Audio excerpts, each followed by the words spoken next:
मेरा नाम कृष्णा है और मैं मुंबई का रहने वाला हूँ। आज मैं आपको मेरे साथ घटी एक सच्ची घटना बताने जा रहा हूँ जिसके बारे में सोचकर आज भी मुझे नींद नहीं आती है। मैं बचपन से ही छुट्टियां मिलते ही अपने नाना नानी के यहाँ जाया करता था और इस बार भी मैं छुट्टियों में नाना नानी के यहाँ जा रहा था। मेरे नानाजी के गांव में जाने के लिए जंगल के रास्ते से होकर गुजरना पड़ता है क्योंकि सड़क के रास्ते से काफी समय लगता है। इसलिए बचपन से ही मेरे मामा के साथ मैं इस जंगल से गुजरता था। ये पहला मौका था जब मेरे साथ कोई नहीं था और मैं अपनी बाइक से उस कच्चे रास्ते से गुजर रहा था।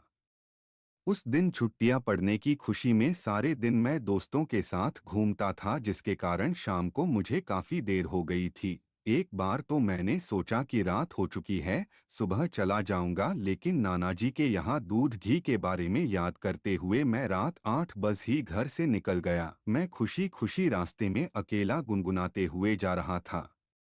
वो जंगल एकदम सुनसान था और रात को उस रास्ते से कोई नहीं गुजरता था, लेकिन गांव पहुंचने की जल्दबाजी के कारण मुझे इन बातों से कोई मतलब नहीं था। जब मैं जंगल के बीच में पहुंचा तब अचानक मुझे टॉर्च जैसी रोशनी दिखाई दी। मैंने सोचा इतनी रात को इस घने जंगल में कौन घूम रहा होगा। मैं जैसे जैसे आगे बढ़ रहा था उसकी रोशनी बढ़ती जा रही थी।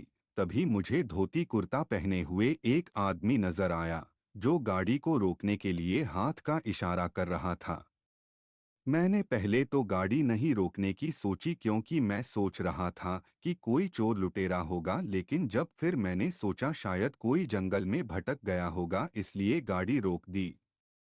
मैंने उससे पूछा कहाँ जाना है। वो आदमी बोला तो कुछ नहीं बल्कि उंगली से मेरे नानाजी की गांव की तरफ इशारा कर दिया। मैंने कहा ठीक है बैठ जाओ, मैं भी उधर ही जा रहा हूँ। वो मेरे बाइक के पीछे बैठ गया और मैंने बाइक शुरू कर दी। थोड़ी देर बाइक चलाने के बाद अचानक मेरे बाइक की स्पीड कम हो गई। मैं जोर से रेस दे रहा था फिर भी बाइक 20 की स्पीड से ज्यादा नहीं चल रही थी।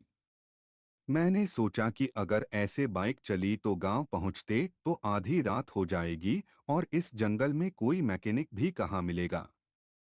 अब चलना तो था ही, इसलिए धीरे धीरे ही बाइक चला रहा था। अब मैंने पीछे बैठे आदमी से फिर बात करने की कोशिश की, लेकिन वो बस हाँ हो कर रहा था। उसने मुंह पर गमछा बांध रखा था जिससे उसका चेहरा साफ नहीं दिख रहा था।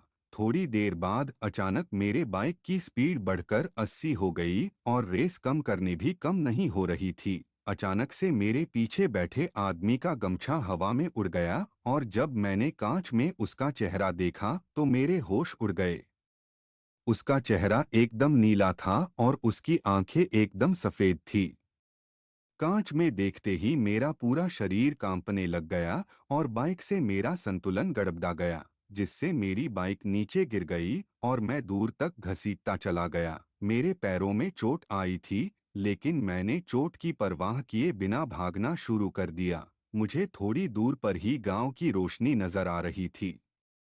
मैंने भागते हुए जब पीछे देखा तो लौटता हुआ मेरे पीछे आ रहा था और भयंकर धूल उड़ रही थी जिससे मेरी मुझे साफ दिखाई नहीं दे रहा था, फिर भी मैं भाग रहा था। अचानक धूल के बीच मुझे ऐसा लगा कि उसने मेरा गल पकड़ लिया और मुझे घुटन होने लगी।